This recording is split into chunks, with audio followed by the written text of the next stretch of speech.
तव्हांजे थोरो बचपन में था हलूं जॾहिं तव्हां स्टार्ट कयो पंहिंजो सिंगिंग जो हिकिड़ो मुश्किल आई या फैमिली जी तरफ़ खां ईज़ी हुयो मतिलबु फैमिली त तव्हांजी ऑलरेडी म्यूज़िक पर हिकिड़ो अचणु ऐं पंहिंजे पाण खे मंझराइणु उहो सॼी अगरि थोरी नंढी जर्नी असांखे ॿुधायो। बिल्कुलु बचपन खां वठी तव्हांखे ख़बर आहे त मुंहिंजी फैमिली म्यूज़िक सां रिलेटेड रही आहे न जी जी त उन्हनि जी वजह सां का मुश्किल न आई बट सिखण में थोरी मुश्किल थिए थी तव्हांखे माण्हुनि जे अॻियां वञिजे थो त जीअं म्यूज़िक आहे प्रॉपरली तव्हांखे यादि करिणो आहे ऐं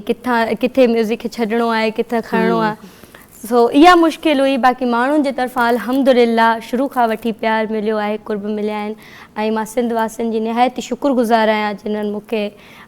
हिन प्लेटफॉर्म ते पहुचायो आहे हिन मुक़ाम ते पहुचायो रब जा किरोड़े अहसान आहिनि मूं नाचीस ते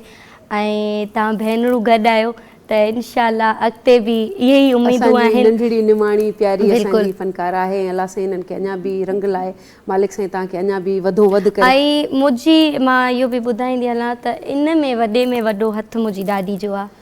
उन्हनि मूंखे इलाही घणो सपोर्ट कयो आहे इलाही इलाही ॾाढी वालदा न ॾाढी आहे वालदा जी जॻह ते थी तव्हांजी त वालदा ई थी तव्हां सम्झो सो उन्हनि मूंखे घणो सपोर्ट कयो आहे अलाह साईं उनखे वॾी हयाती ॾे अॼु मां जो कुझु बि आहियां सो उन्हनि जी वजह सां राज़दा परवीन साहिबा जी